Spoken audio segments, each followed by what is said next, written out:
One word. That was all it took to shatter her life. In a crowded restaurant, waitress Elena Cruz stood up to the arrogant air of a billion-dollar empire, protecting a terrified young coworker from his cruel game.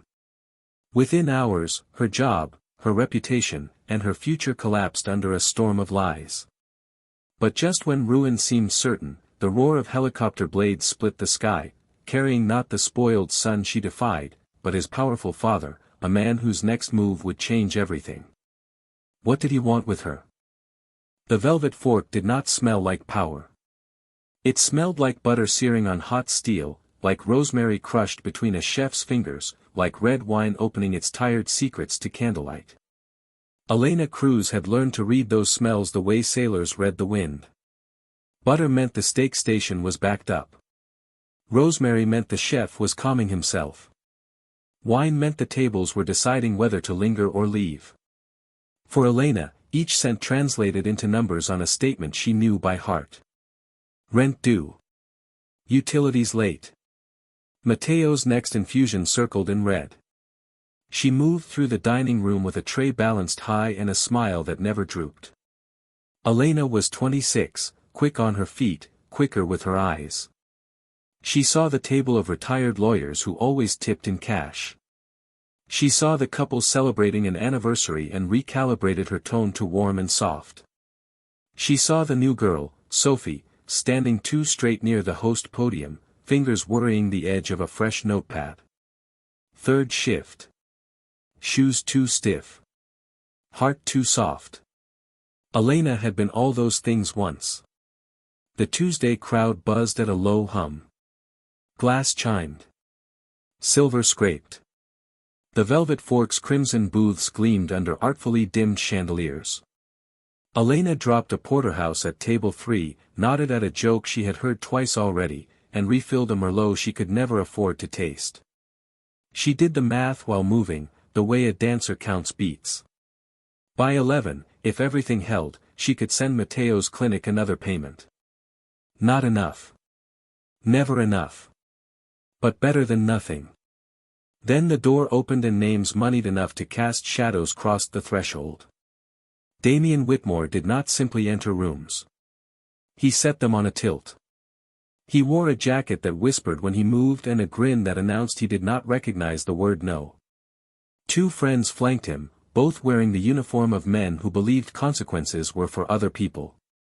The host stalled for a heartbeat, searching for the manager, but Damien kept walking as if the path had been paved in his name. He slid into table 7, the booth beneath the framed photograph of a visiting actress who had once called the Wadya transcendent. Elena felt the shift before a single word was spoken. The air thinned. Sound sharpened. She exchanged a glance with the bartender, then angled toward table 7 with a professional brightness she could turn on like a light. She took the first drink order herself. Negronis, extra cold. A burgundy that cost more than the clinic's monthly payment plan. She kept it crisp, efficient, impersonal. She could not afford a scene. Her section filled suddenly, a ripple that became a wave. Mr. Garner, the manager, was already sweating through his tie. He signaled to Sophie with a small, nervous chop of his hand. Dessert menus. Table 7. Elena paused, a warning catching behind her teeth, but the kitchen bell snapped and the risotto at table 5 needed its grand, unnecessary flourish. She watched Sophie's reflection in the mirror behind the bar instead. A small figure with a notebook and a smile that wanted to please. Damien's laugh cut through the room. Not loud. Sharp. The laugh of a man amused by his own appetite. He leaned back as Sophie approached, stretching an arm along the top of the booth, claiming space that did not belong to him.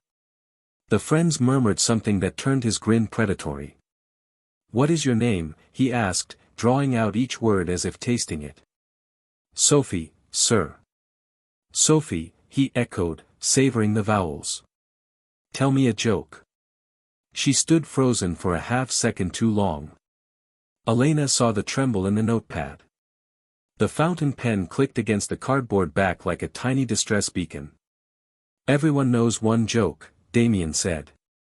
I will wait. The men with him snickered.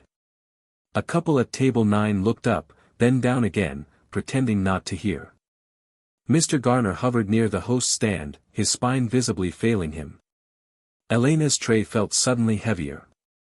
Please, sir, Sophie tried, voice thinning. Can I take your order? Damien plucked the pen from her hand and spun it between his fingers. He reached up, slow as a camera push, and moved a strand of hair from Sophie's cheek, an intimate gesture performed in public precisely for its power. Elena set her water pitcher on the service station. Not a slam. A measured placement. She smoothed the apron that had become armor and stepped into the corridor between table 6 and table 7. Conversation around her changed pitch, a tuning fork struck and humming. Give her back the pen, Elena said. Damien turned his head with lazy interest, as if discovering there was a second scene in his play. His eyes flicked down, then up, cataloguing her. The jacket whispered again. I do not recall inviting a second server, he said. You did not, Elena answered. You will return the pen. You will place your order. Or you will leave. Silence. The good kind that warns of weather. Sophie held still beside her, small and bracing. Mr. Garner took a single step forward and stopped. Damien smiled, the kind that never reached the eyes. Is that so? He asked. Elena kept her voice even, careful, precise. It is. The pen hovered between Damien's fingers. He did not move. Neither did Elena. For a heartbeat, no one moved. The Velvet Forks dining room hung suspended in an unnatural silence, every breath held, every clink of glass swallowed whole. Elena Cruz stood before Damien Whitmore like a wall that refused to crumble. Sophie trembled at her side, her wide eyes fixed on the pen that still twirled between Damien's fingers. Then, with the arrogance of a spoiled prince, Damien placed the pen and notepad back onto the table. He slid them forward with a sharp push, his smirk widening as if he had just granted mercy to a lesser being. You have a lot of nerve, he said softly, though his voice carried across the room. Do you have any idea who I am? Elena didn't blink. I know you are a customer, she replied. And here, customers are expected to treat the staff with respect. You failed. Gasps rose from nearby tables. One of Damien's companions let out a laugh that cut the air like broken glass. Mr. Garner, the manager, finally rushed forward, wringing his hands, his face pale. Mr. Whitmore, sir, please, Garner stammered. Let us not escalate this. But Damien had already risen from the booth, unfolding his tall frame until he towered over Elena. The room seemed smaller with him standing there, his presence oppressive, his grin replaced by a sneer. He jabbed a finger at her, so close she could smell the expensive cologne rolling off his wrist. You are nothing, Damien hissed. A waitress. You fetch. You smile. You do not handle me. I could buy this place tonight, rip it down tomorrow, and build a parking lot just for the pleasure of putting you out on the street. Elena's pulse thundered in her ears. She thought of Mateo's pale smile, the sterile smell of the clinic, the mountain of bills waiting on her kitchen table. Apologies clawed at her throat, but then she glanced sideways at Sophie. The young woman's hands shook visibly, her face blotched crimson with shame and fear. And Elena's decision hardened. Then do it, she said coldly. But for now, you will not harass her. Out. The word landed like a hammer. For the first time in his gilded life, Damien Whitmore's face twisted into confusion, then rage. His chair screeched backward as he kicked it aside. His friends scrambled, muttering curses as they rose with him. You will regret this, Damien spat, his voice low and venomous. You have no idea what you have just done. The air in the room collapsed. Damien stormed out, his entourage trailing behind him like jackals, leaving overturned chairs, rattled glasses, and a silence that burned hotter than fire. Elena stood still, her heart hammering like a drum. Sophie clutched the notepad to her chest, tears trembling on her lashes. Patrons whispered, some with awe, others with fear. And Mr. Garner's face had turned the sickly shade of a man staring at his own ruin. "My office," he whispered through clenched teeth, grabbing Elena's arm. His voice quivered, not with power, but with terror. Now. In the cramped office behind the kitchen, the storm broke. Garner's rage poured out in spit-flecked shouts. Reckless. Stupid. Selfish. Did she understand what she had done? That was Damien Whitmore, heir to Whitmore Global, son of Victor Whitmore. One phone call and the restaurant's liquor license, lease, and supply chain could vanish like smoke. Elena stood stiff, jaw clenched, while Garner's fury crashed over her. "He was harassing Sophie," she said quietly when he paused for breath. "I pay you to de-escalate, not detonate," Garner snapped. His fist struck the desk. "You're suspended. Get out. Do not call me. I will call you." But 3 days passed, and he never did. The silence became its own torture. Elena cleaned her tiny apartment though everything was already spotless. She checked her phone every 5 minutes, praying for a message, a reprieve, anything.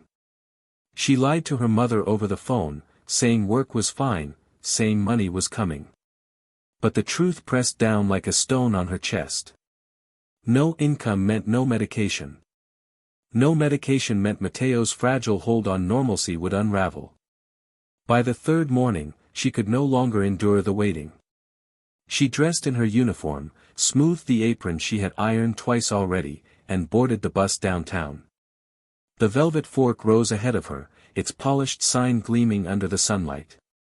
Hope and dread twisted in her stomach. But when she reached the door, her breath caught. Taped to the glass was a printout of online reviews. The restaurant's once proud 4-star rating had plummeted to 1.5 overnight. Dozens of comments, all new, all venomous, screamed from the page. Elena Cruz went on a psychotic tirade, one read. "Unhinged waitress attacks innocent patrons," another claimed. Each word was a dagger, twisting, relentless. And at the bottom, a username she recognized all too well. Sterling Fanson. Damien's smear campaign had begun. Elena's knees wavered. The ruin he had promised had arrived. And then a black town car rolled silently to the curb. Its tinted window slid down. Inside sat a woman with a sharp bob and sharper eyes, her expression unreadable. "Are you Elena Cruz?" she asked in a calm, commanding voice. Elena nodded numbly. "My employer would like to speak with you," the woman said. "He is on his way." The sound came first, low, rhythmic, heavy. Thump. Thump. Thump. The air churned. Pedestrians froze, pointing upward. Elena looked up. Descending from the sky was a sleek black helicopter, blades slicing the air, scattering dust and debris across the plaza. Her heart stopped. Damien was back. Or so she thought. The plaza outside the Velvet Fork erupted in chaos. People craned their necks, shielding their faces from the gusts of wind as the helicopter hovered low. Dust swirled. Napkins skittered across the pavement like startled birds. Elena Cruz stood frozen, her apron pressed against her legs by the downdraft. The black town car idled at the curb, its rear door swinging open. The woman with the bob stepped out, her tailored suit unruffled despite the storm. She lifted her chin toward the sky, lips barely moving as she spoke into a discreet earpiece. Then, as if choreographed, the helicopter banked, lowering into the wide plaza across the street. The shriek of the rotors faded to a steady roar, then to silence as the blades slowed. Inside the restaurant, staff and patrons clustered near the windows, whispering in awe and dread. Mr. Garner's face was ashen. He grabbed Elena's arm with clammy fingers. "What did you do?" he hissed. "Is that him? Did Damien send that thing here?" Elena's lips were too dry to answer. Every instinct told her to run, but her feet held her in place. She had fought Damien, and now she would face the consequence. The heavy oak doors groaned open. The room inhaled sharply, and the man who entered shifted the world's balance with every step. It was not Damien Whitmore.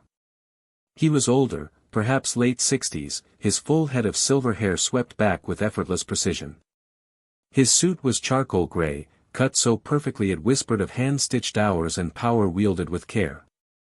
He wore no tie, his crisp white shirt open at the collar, a quiet defiance against formality. His posture was erect, his stride measured, his expression calm yet commanding. This was Victor Whitmore. The name that owned skyscrapers, shipping lines, political campaigns.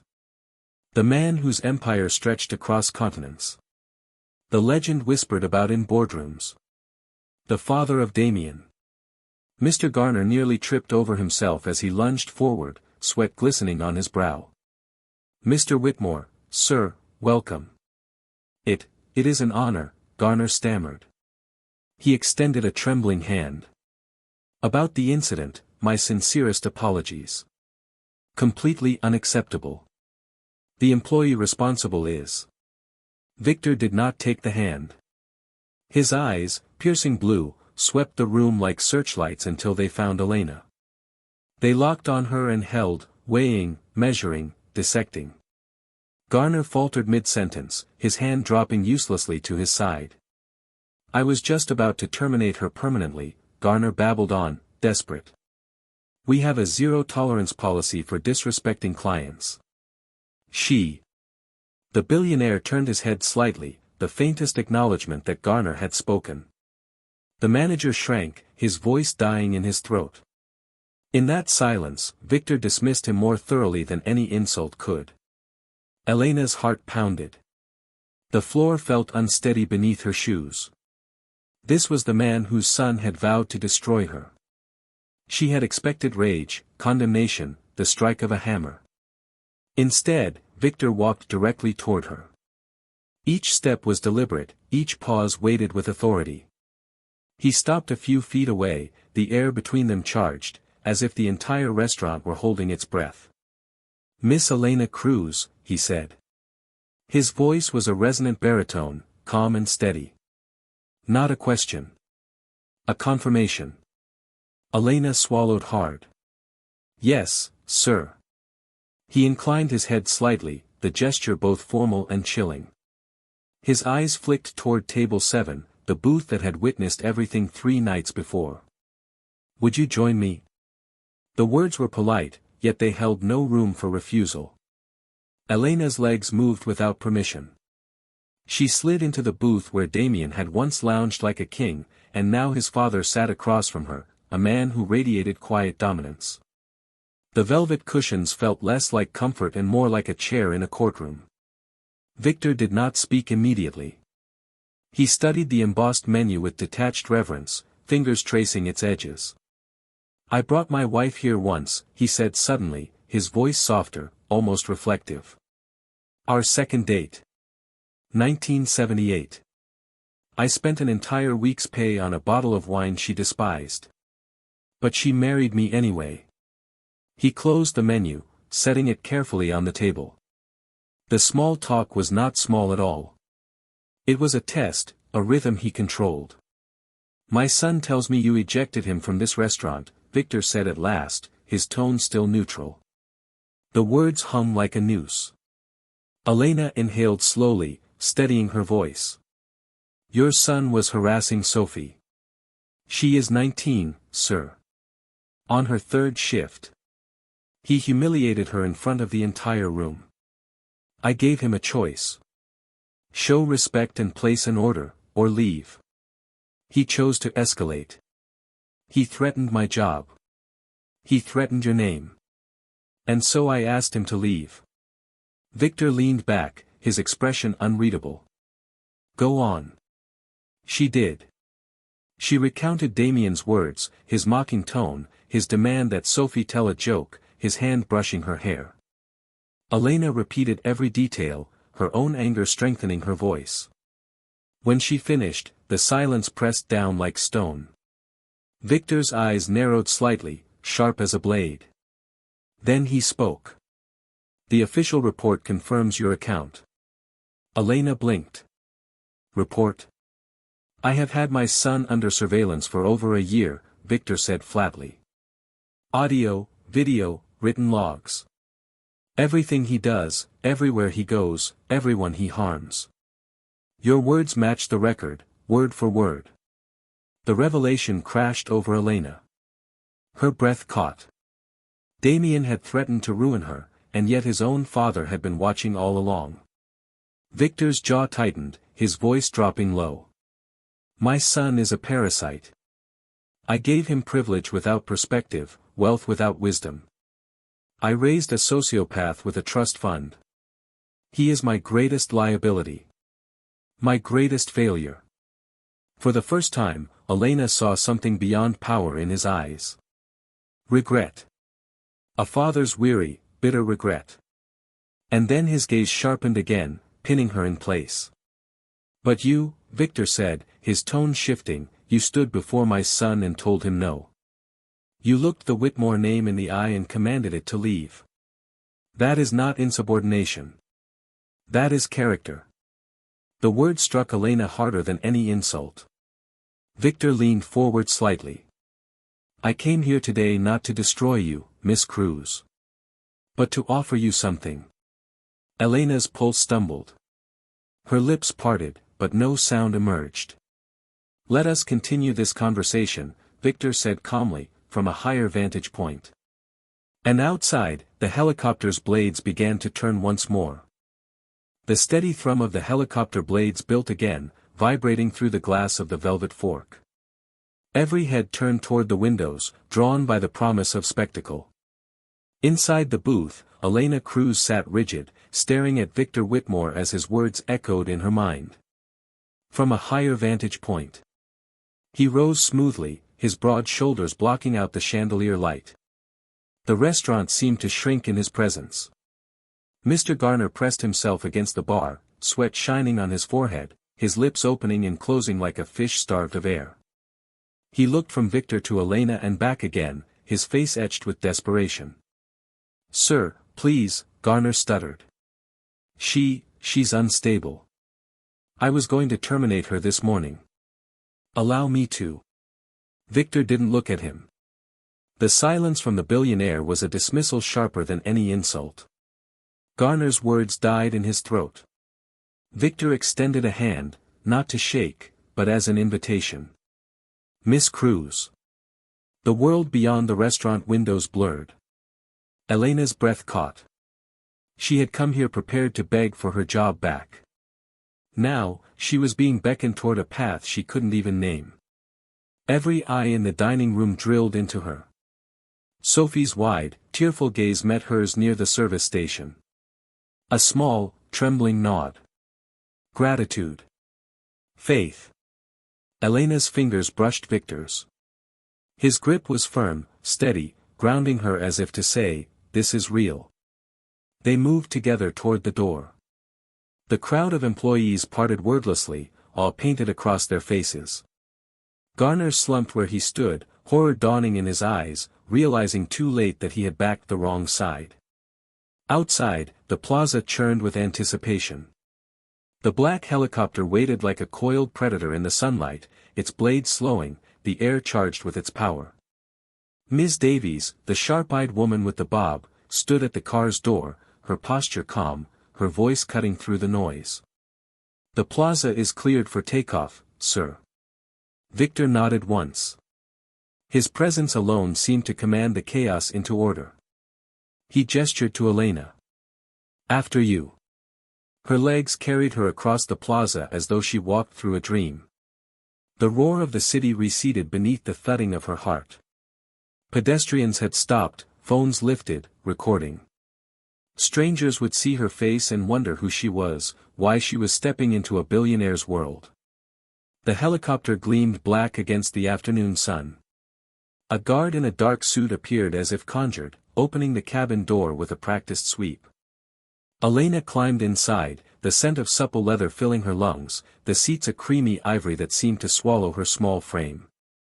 Her hands fumbled with the harness until Victor leaned forward, fastening the silver clasp with surprising ease.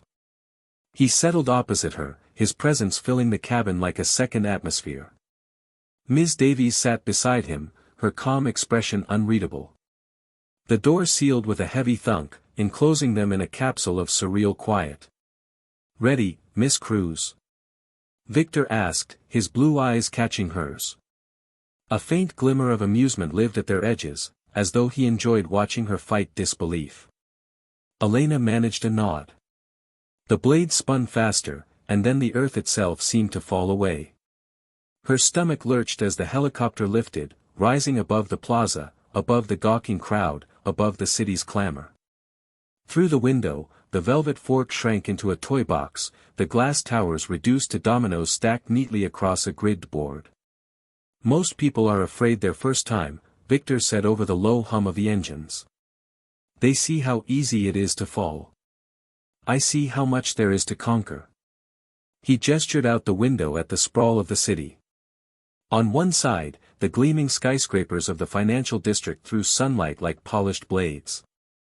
On the other, a cluster of weathered housing projects sprawled across blocks, their brick walls dulled by time. "I grew up there," Victor said. "My father came home every night covered in soot from the steel mill. His hands were cracked and bleeding. He worked himself into an early grave so his son might have a life slightly less miserable." Elena pressed her forehead against the cool glass, following his gesture. The streets were veins pumping metallic blood, cars pulsing through the arteries of the city. Her own reflection stared back at her, pale, uncertain. "What do you see?" Victor asked suddenly. His voice carried not as curiosity, but as a test. Elena hesitated. She could have parroted his vision of conquest, of victory over gravity. But as the city sprawled beneath her, she saw something else. "I see people," she said quietly. "All of them in their own little boxes, just trying to get through the day. I see the hospital where my brother gets his treatments. I see the bus stop I take every morning. I see how close it all looks from here. Connected." Victor studied her, his eyes narrowing with thought. Then, slowly, he inclined his head. "An interesting perspective." The helicopter banked, turning toward a looming tower of glass and steel, its surface black and gleaming, the pinnacle of the skyline. Sterling Tower. The Empire's crown. Moments later, they touched down on its rooftop with a smoothness that made Elena's stomach roll. The wind-up here was sharper, cleaner, the air stripped of the grime that clung to the streets below. She stepped out onto the helipad, bracing against the gusts. And what she saw next stole her breath. Instead of gray concrete and machinery, the rooftop unfurled into a secret world. Gardens spread in neat rows. Japanese maples flamed red against the skyline. Beds of roses perfumed the wind. A glass pavilion shimmered in the center, waiting like an invitation. Victor gestured forward, his voice carrying through the roar of the city far below. "This," he said, "is where we will talk."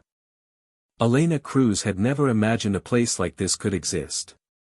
Suspended hundreds of feet above the streets, Sterling Tower's rooftop was no barren slab of concrete but a hidden garden, lush and deliberate. Japanese maples stood like crimson torches beside pale weeping willows. Roses, lavender, and lilies painted the air with perfume. The soft crunch of gravel beneath her shoes replaced the metallic clang she had expected. The city stretched endlessly in every direction, yet here was silence, broken only by the low hum of the helicopter powering down and the whisper of leaves in the wind. It was a sanctuary built by power and money, an oasis deliberately removed from the grime below. Victor Whitmore walked ahead of her with the calm stride of a man for whom the world always made room. Ms. Davies trailed a step behind, her presence steady, watchful, unreadable. Elena followed, her senses overwhelmed, her heart thundering in her chest. The glass pavilion at the center of the garden loomed closer. Its walls gleamed with reflections of sky and skyscrapers, but inside, through the transparent panes, she saw only a simple table and two chairs. Victor opened the door himself. After you, he said. Elena stepped into the pavilion. The air was cooler, quieter, sealed from the rooftop winds. The cityscape unfolded in a panoramic view around her, a dizzying reminder of how high she had climbed in a single afternoon. Victor moved to the window, his back to her. When he spoke, his voice carried both memory and steel. My father was the most honest man I knew, he said.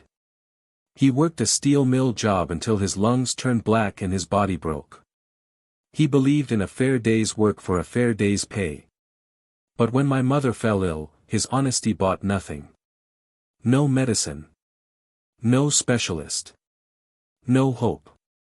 He turned, his piercing eyes locking onto Elena. I swore I would never be powerless again. I pursued wealth as armor. Influence as weapon. I built an empire so I could protect those I loved. Yet in the process, I created a son who uses that power to hurt others. He is the broken system I fought to escape. Victor sat down at the table, his shoulders heavy with a weariness that did not weaken his authority but made it more human. He slid a thick leather-bound portfolio across to her. This is the Whitmore Foundation. My armor. My penance. $9 billion entrusted to fight battles ordinary families cannot. Elena opened the portfolio. Its glossy pages revealed photographs of hospitals, scholarships, conservation projects. Charts and numbers swirled before her eyes. But then she saw a section labeled Patient Advocacy Grant Program. Her breath caught. Victor's voice softened, though it remained steady. This program is my mother's legacy. It does not just fund research. It pays the bills that break families. It hires lawyers to fight insurance companies. It arranges transport to specialists across the country. It is a lifeline where there was once none. Her eyes blurred as she read the words. She thought of Matteo lying pale beneath clinic lights, of her mother's weary voice over the phone, of the nights she spent scrolling through medical journals and clinical trials until dawn. Victor leaned forward, his hands clasped. I ran a background check on you, Miss Cruz. Standard procedure for any potential high-level hire. I know about your brother. I know he has juvenile dermatomyositis. I know you are 3 months behind on payments. I know the new infusion therapy was denied by your insurance just last week. Elena flinched as though struck. Every private fear, every desperate secret laid bare on the table. It is an invasion, Victor admitted, his gaze unflinching. But I had to know why you fight. I have interviewed candidates with perfect resumes. They see numbers on spreadsheets. You see faces. You understand what it means to sit in a hospital waiting room at 3 a.m, praying. Elena's throat closed. Her trembling hands gripped the edge of the table. Victor pulled a single sheet from the portfolio. The sterling foundation letterhead gleamed at the top. I am offering you the position of Director of Patient Advocacy, he said. $300,000 a year. Full benefits. $20 million in discretionary budget. He slid the paper toward her. Your first duty, should you accept, is to sign this. Elena's eyes scanned the page. It was a grant approval form. Her heart lurched as she read the name. Recipient, Matteo Cruz. Diagnosis, juvenile dermatomyositis. Request, full indefinite coverage for all medical, pharmaceutical, and rehabilitative expenses. Tears blurred the words. Her hands shook as she clutched the page. This cannot be real, she whispered, her voice breaking. What is the catch? What do you want from me? Victor's expression was stripped of guile. His voice dropped low, almost solemn. The catch is that you must do the work, he said. You must fight for hundreds of other Mateos. You must win. My son breaks things. I need someone who builds. I want your victories to balance his failures on the scales of my legacy. Elena sat trembling, the paper clutched to her chest, her tears falling freely. For the first time in years, the crushing weight on her shoulders began to shift. Victor leaned back, giving her space, his tone steady. The choice is yours. Walk away, and the grant for your brother remains. Stay, and you become the weapon I was never able to forge for my son. The city spread beneath them like a living map, millions of lives unaware of the moment unfolding in this glass sanctuary. And for Elena Cruz, the impossible choice loomed like the edge of the sky. The page trembled in Elena Cruz's hands, the sterling foundation letterhead gleaming under the pavilion light. Her brother's name, Mateo Cruz, printed boldly at the top of the grant form seemed to pulse with every beat of her racing heart. She blinked back tears, but they fell anyway, blurring the words that promised indefinite coverage, full treatments, every medication and specialist he would ever need. It was salvation written in ink. Her voice cracked as she looked across the table. Why me? You could hire anyone with more experience, more education. I am just a waitress. Victor Whitmore's eyes, cold as chips of ice, softened for the first time. No, Miss Cruz. You are not just a waitress. You are a fighter. You are an advocate. You told my son something no one else dares to, know. You reminded him, and me, that character cannot be bought. Integrity is not taught in boardrooms. It is forged in hardship. That is why it must be you. Elena's chest heaved. But I do not trust this. No one gives something like this without expecting everything in return. Victor leaned forward, his voice low but unwavering. You are right not to trust me. Trust is earned. So here is my condition, 30 days. Work with us on a provisional basis. You will have full authority. Full resources. At the end of those 30 days, if you choose to walk away, you may. Mateo's grant will remain. No strings. It will stand as restitution for the damage my son caused you. The words landed heavy, impossible. Elena's tears streaked hot down her cheeks, part disbelief, part relief, part fear. And if I stay? She asked. Victor's gaze sharpened, the titan of industry reclaiming the space. If you stay, you will not merely save your brother. You will fight for countless others. Children abandoned by their insurance, families suffocating under bills, lives slipping away for lack of someone to fight. I am offering you an arsenal to wage war on a broken system. That is the real price of this offer. The work. The victories. The weight. Elena pressed the back of her hand against her mouth, trying to steady her breathing. The choice was absurd, impossible, overwhelming. She had walked into the velvet fort this morning ready to beg for her old life back. Now she sat in a glass room above the city, offered a future she could never have imagined. Her thoughts ricocheted, Mateo's frail smile, her mother's weary voice, Sophie's tearful eyes, Garner's cowardice, Damien's sneer. All the moments that had pressed her down, suddenly colliding with this new, impossible lift. It feels like a trap, she whispered. Victor's jaw tightened. The trap is the life you are living now. Trapped by bills. Trapped by men like Damien. Trapped by fear. I am offering you a way out. The silence stretched, broken only by the faint hum of the city below. Elena gripped the pen that lay on the table, her knuckles white. Ms. Davies, silent until now, finally spoke, her voice calm, professional, cutting through the storm inside Elena's chest. You do not have to decide this moment. But understand, this opportunity will not come twice. Elena stared at the page again. Her brother's name. The diagnosis that had haunted her every night. The line that waited for her signature. Director, M. Cruz. Her tears blurred the words again. She lifted her head to Victor, her voice breaking but resolute. If I do this, I will not do it halfway. Victor's lips curved, not in amusement, but in something close to admiration. Then you are already what I need. The weight of years seemed to lift from his shoulders for a fleeting moment, as though he saw in Elena the redemption he had long sought. Her hand still shook as she set the pen's tip against the paper, though she stopped short of signing. The ink hovered, her breath caught. The future balanced on the edge of that single stroke. She closed her eyes and thought of Matteo again, his thin fingers clinging to hers as the nurse started another painful infusion.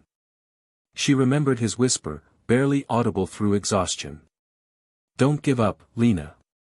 The tears came harder. She lowered the pen. "Not yet." Victor didn't push her.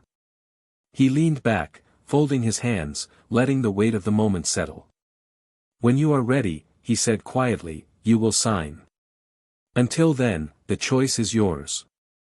Elena stared out at the city, her vision blurred, her breath unsteady.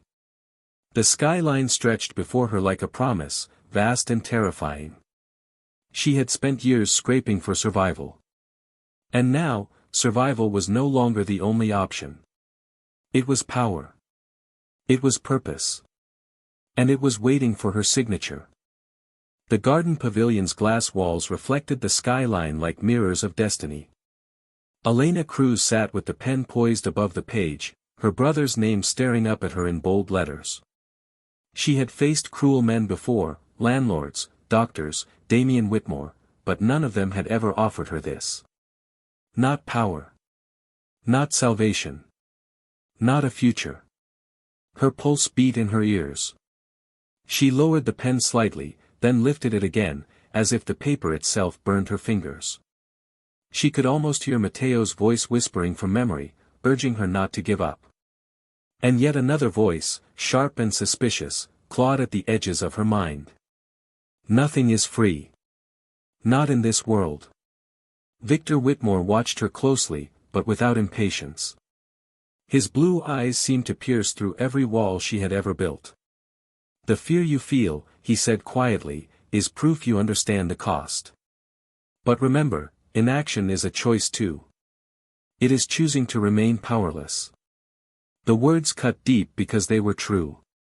For years, Elena had lived in a cage made of bills and shifts and exhaustion. She had fought for every dollar, every pill, every day Matteo survived.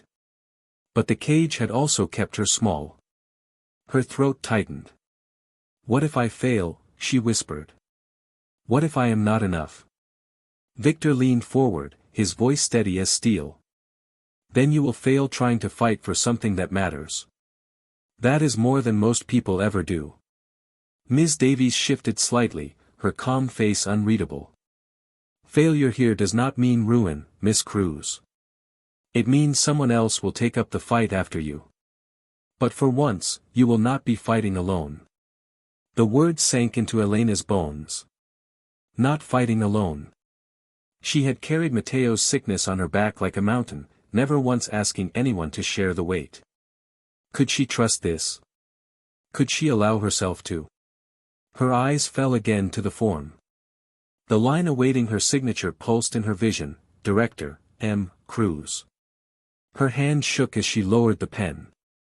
But she stopped once more, exhaling shakily. "I cannot sign today." "Not yet." Victor gave a single, solemn nod. "Then you will take 30 days. You will see what we do. You will judge me and my foundation by our actions, not my words. At the end of those days, you will decide." He rose from his chair, towering yet calm. The decision was not a demand. It was an invitation wrapped in responsibility. Elena stood too, her knees weak, her breath uneven. The city beyond the glass seemed sharper now, alive with possibilities she had never dared imagine. Victor's voice dropped, low and commanding. "I built this empire to shield the powerless. My son uses it to wound them. I cannot undo my failure with him, but I can ensure that his cruelty is met with someone else's courage. That someone is you." Her tears welled again, hot and relentless. She looked at him, this titan of industry, this father consumed with both guilt and pride, and felt a storm inside her chest. Rage at Damian. Gratitude for Matteo's chance. Fear of the unknown. Yet above all, a strange, dangerous flicker of hope. Victor extended his hand once more, not toward the paper this time, but toward her. For now, he said, I offer you something simpler than a title. A partnership. Take it, and I will see to it that your brother's treatment begins immediately. Refuse, and the grant still stands. Either way, Matteo will live. But the question remains, will you continue to live small, or will you rise? Elena's fingers hovered in the air. The choice was hers. For the first time in years, it truly was hers. She placed her trembling hand in his. Victor's grip was warm, steady, anchoring. A pact sealed in silence. The city roared far below, oblivious to the bargain being struck in its sky. And though she had not signed the paper, though her fear still clung to her ribs, Elena Cruz knew in that instant her life had already shifted. She was no longer just a waitress. She was becoming something more. The helicopter ride back from the rooftop garden was a blur. Elena Cruz sat strapped into the leather seat, her eyes fixed on the city shrinking below her, though her mind was too crowded for the view to register. Victor Whitmore sat opposite, his posture calm, his face unreadable, while Ms. Davies tapped silently at a sleek tablet. The blades hummed a steady rhythm, almost like a clock ticking toward a future Elena still could not fully grasp. When the helicopter touched down at Sterling Tower's private hangar, the doors opened onto a marble floor that gleamed under golden light. Elena followed Victor through a corridor lined with framed photographs of hospitals, schools, and community centers, the quiet fruits of the Whitmore Foundation. Each image seemed to whisper promises of what could be done when power was bent toward service. They entered a vast office where glass walls stretched from floor to ceiling. The city lay beneath them, endless and glittering. Victor gestured for Elena to sit in one of two chairs before a polished black desk. She lowered herself carefully, her palms damp, her mind still struggling to accept she belonged in such a space. Victor took his seat across from her. He slid a smaller folder toward her, different from the portfolio. This is provisional, he said.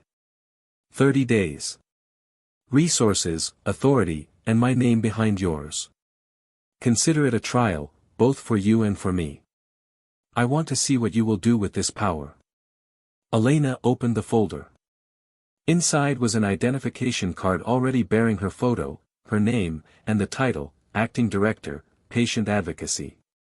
Beneath it lay documents outlining immediate access to funds, travel, and staffing support.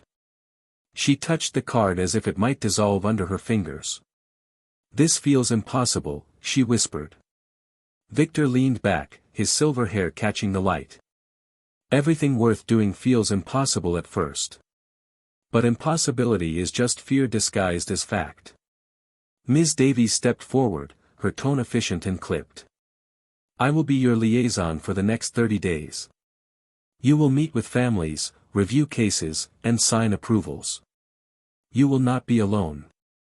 She placed a tablet before Elena, its screen filled with names and faces, children with hollow eyes, parents with weary smiles, families drowning in crises that looked too much like her own. Elena's chest tightened. She scrolled through the faces, her throat closing at the weight of their stories.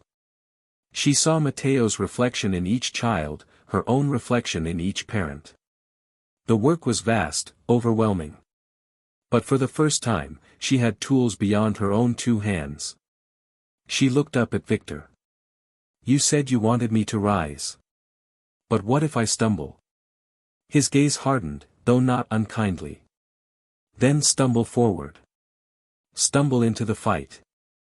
Courage is not about never falling, it is about refusing to stay down. For a moment, silence filled the office, heavy and reverent. Elena gripped the folder tighter, the card's edges pressing into her skin like proof. Victor finally stood, his tall frame commanding. Your brother's treatment will begin immediately. The grant is already approved. By tonight, the clinic will have the funds. Her tears came again, sudden and uncontainable. Relief crashed over her like a wave, leaving her trembling. She tried to speak, but the words dissolved into sobs. Victor did not interrupt. He simply let her cry, his expression solemn, as though he understood the magnitude of what he had given. When she finally found her voice, it was a whisper. "Thank you." Victor nodded once. "Do not thank me. Earn this. Prove me right about you." She rose slowly, gripping the folder to her chest. She felt smaller than ever, yet larger than she had ever dared to imagine.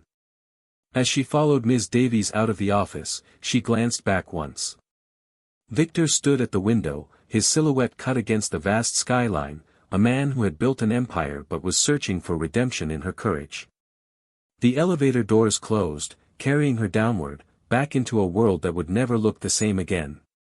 Outside Sterling Tower, the city pulsed with life, people rushing to work, taxis honking, lights changing. To them, she was just another woman stepping onto the street. They did not know that in her bag lay a card that could rewrite lives, that in her heart burned a new purpose. She walked forward, the noise of the city rushing around her. She was still Elena Cruz, waitress turned reluctant warrior. But she was also something else now. The beginning of a fighter with the power to change destinies.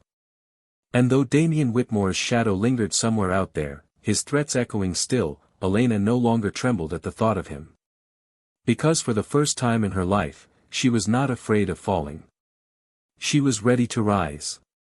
This story reminds us that true courage is not found in wealth or power, but in standing up for what is right, even when the cost seems unbearable. Integrity is the kind of strength that cannot be bought, and sometimes, one act of bravery can open doors to an entirely new future. This is a work of fiction, crafted to feel realistic so that the lessons within can be taken to heart. Any resemblance to actual persons, events, or places is purely coincidental. Thank you for watching and listening to this story. If it moved you or gave you something to think about, we'd love to hear your thoughts in the comments. Don't forget to like, share, and subscribe so you never miss the next story we bring to life.